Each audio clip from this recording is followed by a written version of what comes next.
আমাদের সম্মানিত উপস্থিতি, আমার স্নেহভাজন ছাত্রছাত্রীবৃন্দ, আসলে আমরা এমন একটা ক্রান্তিক কাল অতিক্রম করছি যার প্রেক্ষাপটে এ ধরনের মুক্ত বিতর্ক আলোচনা অত্যন্ত গুরুত্বপূর্ণ হয়ে গেছে। সেই গুরুত্ব বা সেই আহ, জায়গা থেকে আমার মনে হয় আজকে যারা আয়োজক অত্যন্ত সুচিন্তিত ভাবে একটা মুক্ত আলোচনার ব্যবস্থা করেছেন। এখানে আমাদের শিক্ষাবিদরা আছেন, আমাদের ছাত্রছাত্রীরা আছেন। যদিও আমরা সব শ্রেণী পেশার মানুষের প্রতিনিধিত্ব করি না, তারপরেও কিন্তু আমরা একটা সমাজের বড় অংশ। বিশেষ করে আমরা যারা শিক্ষাবিদ আছি, আমরা শুধু একটা বিষয় নিয়ে গবেষণা করি না, আমরা কিন্তু সকল শ্রেণী পেশার মানুষকে নিয়ে গবেষণা করি। আমরা রাজনীতি নিয়ে গবেষণা করি, আমরা অর্থনীতি নিয়ে গবেষণা করি, আমরা সমাজনীতি সবকিছু নিয়ে গবেষণা করি। এই জন্য আমাদের কাছ থেকে সবকিছু আসবে। এই জন্য আমাদের কিন্তু মুখ্য ভূমিকা পালন করতে হবে। সেই প্রেক্ষাপটে আমরা আজকে যারা আলোচনা করছি, আমাদের ভূমিকাও কম নয়। আজকের বিষয় যে আলোচনা, যে সংবিধান সংশোধন না পুনর্লিখন, এই বিতর্কটা খুব সহসাই শুরু হয়েছে। তারপরেও সংবিধান সংশোধনের জায়গা থেকে আমাদের কিন্তু ইতিমধ্যেই গত 10-15 বছর 16 বছরে বিভিন্ন ভাবে আমাদের নির্বাচন ব্যবস্থা, আমাদের শিক্ষা ব্যবস্থা, আমাদের সমাজ ব্যবস্থা, সব জায়গায় যে একটা অবক্ষয়, সেই অবক্ষয়ের জায়গা থেকে কিন্তু পরিবর্তনের আওয়াজ এসেছে। সেই জায়গা থেকে আমরা মনে হয় সবাই একমত। সেই প্রেক্ষাপটে আমরা আমরা ধরে নিতে পারি সংশোধন অত্যন্ত জরুরি। কারণ পুনর্লিখন করতে গেলে আমাদের বিষয়গুলো একদম কমপ্লিটলি থ্রু স্টাডি করতে হবে। সেই জায়গা থেকে কিন্তু আমাদের অনেক বিজ্ঞ আলোচনা দরকার, সুচিন্তিত মাথার। যদিও এই সংবিধান কিন্তু একদিনে এই জায়গায় আসে না, আমাদের অনেকের শ্রম, দল মত নির্বিশেষে সবারই শ্রম দাম আছে। কখনো আওয়ামী লীগ ক্ষমতায় এসেছে, কখনো বিএনপি ক্ষমতায় এসেছে, কখনো জাতীয় পার্টি ক্ষমতায়, তারা পরিবর্তন করেছে যতটুকু মানুষের কল্যাণ আসে নাই সেটা আমরা বাদ দিয়েছি সময় সাপেক্ষে। আর যতটুকু মানুষের কল্যাণ লেগেছে, কল্যাণের কাজে লেগেছে, সেটা কিন্তু আমরা রেখেছি।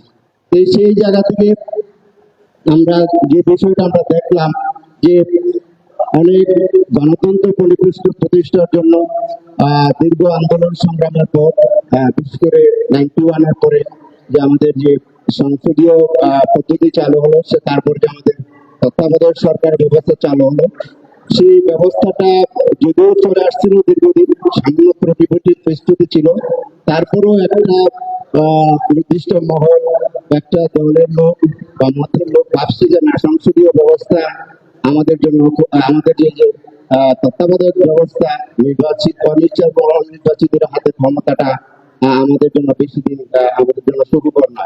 কিন্তু এটা বাস্তবতা।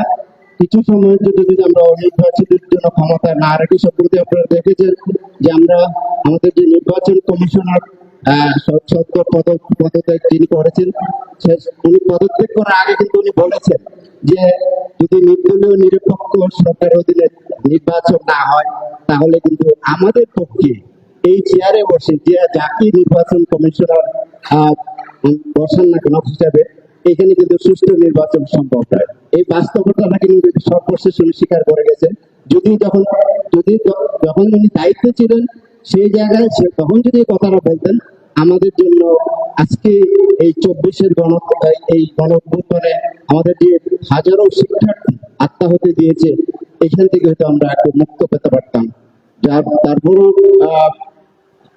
আমার কাছে অশেষ শুকরিয়া, বা আমাদের সকলের একটা প্রত্যাশা ছিল একটা পরিবর্তন দরকার। সেই পরিবর্তন থেকে আমাদের ছাত্রছাত্রীরা, বিশেষ করে পরবর্তীতে জনতা সেখানে অগ্রসর হয়েছে।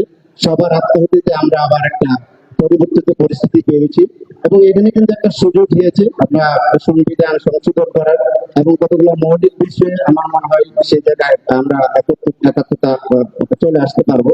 ইতিমধ্যে আপনারা দেখেছেন আমাদের অনেকগুলো রাজনৈতিক দল দীর্ঘ 10-12 বছর 15 বছর ধরে ওনারা আলোচনা করছেন, নিজেদের মধ্যে আলোচনা করছেন কিভাবে ক্ষমতার ভারসাম্য রক্ষার জন্য সরকার ব্যবস্থা চালু করা যায়, রাষ্ট্রপতি প্রধানমন্ত্রীর মধ্যে কিভাবে ভারসাম্য আনয়ন করা যায়। সেখান থেকে আমাদের এই পরিবর্তনগুলো আনার জন্য একটা জাতীয় সরকারের কনসেপ্ট নিয়ে আসছেন। জাতীয় সরকার কেন লাগবে? আমাদের যদি এই সংবিধান সংশোধন করতে যায়, আমাদের মধ্যে যদি একটা কনসেনসাস না থাকে, সর্বসম্মত একটা সিদ্ধান্ত না থাকে, সেটা দিয়ে সাস্টেন করা কঠিন হয়ে পড়বে। সেই জায়গাতে কিন্তু একটা জাতীয় সরকারের কনসেপ্ট আমরা এখনো শুনছি। অনেক দল সেখানে বলছে না আমাদের জাতীয় সংস্থা কেন লাগবে, আমরা যাই করি না কেন, সংশোধন যদি কিছু করি, কিছু মৌলিক বিষয় নিয়ে পরিবর্তন করি, আমাদের কিন্তু রাজনৈতিক দলগুলার মতামতকে আসতে হবে। সেই জায়গা থেকে তারা ভাবছে একটা জাতীয় সরকার প্রাথমিক দিকে হবে। তারপরে আমাদের যে আজকে আমরা বিভিন্ন সেমিনার সিম্পোজিয়াম থেকে মুক্ত আলোচনা থেকে যে পরামর্শগুলো আসবে, সেগুলো হয়তো আমরা সংযোজন করতে পারি। সেখানে এই প্রেক্ষাপটে সংশোধনটা আমাদের জন্য অত্যন্ত গুরুত্বপূর্ণ। এবং এখানে আমরা যে বিষয়টা বলবো, অনেক বিষয় আলোচনা হয়েছে, আমি সেই যে পুনরাবৃত্তি করছি না। বিশেষ করে আমাদের অনেক দল বিভিন্ন, কেউ 91 দফা দিচ্ছেন, কেউ 31 দফা দিচ্ছেন। বিশেষ করে আমাদের এই বাংলাদেশ জাতীয়তাবাদী দলের নেতৃত্বাধীন যে 42টি দল আছে, তারা কিন্তু 31 দফা একটা দিয়েছেন। সেখানে কিন্তু সবাই কিন্তু একমত হওয়ার চেষ্টা করেছেন।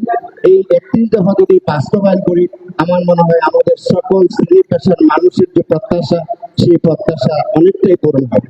তার সাথে যদি আমাদের আজকের এই যে কর্মমুখী ছেলেমেয়েরা আছে, আমাদের বিশ্ববিদ্যালয়ের ছেলেমেয়েরা আছে, তারা যদি তাদের মতামত সেখানেও প্রতিফলিত হয়।